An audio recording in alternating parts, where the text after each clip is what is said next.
చంపినవాడే భాస్కర్ రెడ్డి, అవినాష్ రెడ్డి ఉన్నాడు అని చెప్తే ఎందుకు నమ్మటం లేదు? చంపినవాడే చెప్తున్నాడు కదా. ఇది కూడా నమ్మాలి కదా జగనన్న.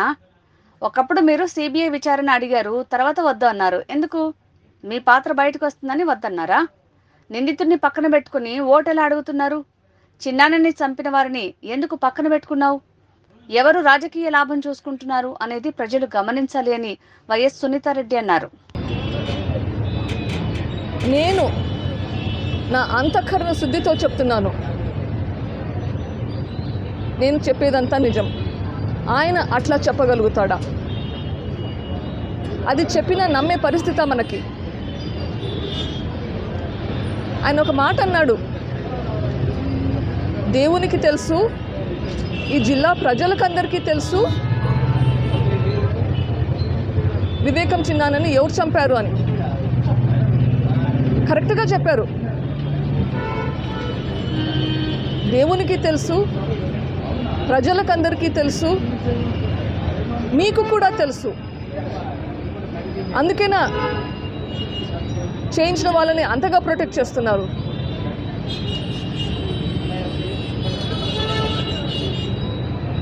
మీకు తెలిసి కూడా ప్రొటెక్ట్ చేస్తున్నారు అంటే ఎందుకు ప్రొటెక్ట్ చేస్తున్నట్లు? దేనికి భయపడి ప్రొటెక్ట్ చేస్తున్నట్లు?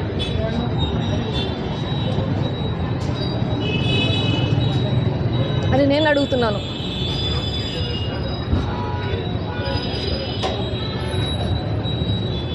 ఇంకా ఏమేమన్నాడు? ఇద్దరు చెల్లెలు ఇంకొకరు నడిపిస్తున్నారు అంటున్నారు. నేను అడుగుతున్నాను,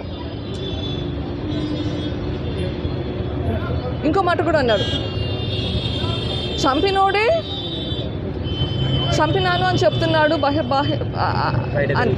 బయట తిరుగుతూ. సో చంపినోడు నేను చేశాను అంటే నమ్ముతున్నారు, కానీ అదే చంపినోడు ఎవరు చేశారో కూడా చెప్తున్నాడు, క్లియర్గా చెప్తున్నాడు.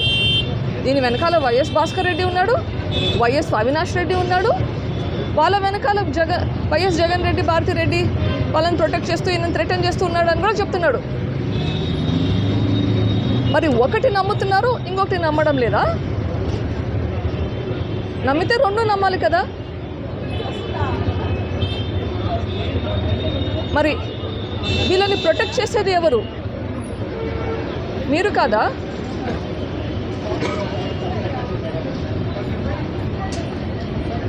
ఈ కర్నూలులో ఏం జరిగిందో మనకందరికీ తెలుసు, రాష్ట్ర ప్రజలందరూ చూశారు. మీరు మీ గవర్నమెంట్ పెట్టుకొని మీ పోలీసుల ద్వారా ప్రొటెక్ట్ చేసింది నిజమా కాదా చెప్పండి.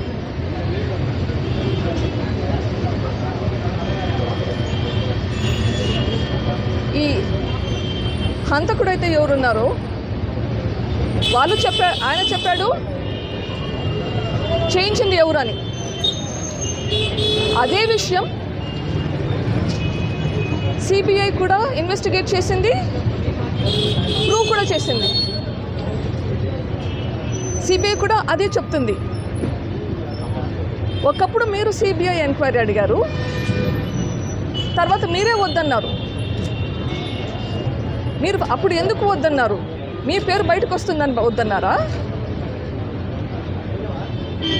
అంత లేకపోతే ఆ పిటిషన్ విత్డ్రా చేసుకోవాల్సిన అవసరం ఏంటి?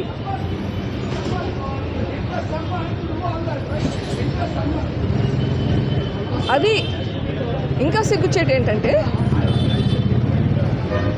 ఎవరైతే నిందితుడై ఉన్నాడో ఆయనని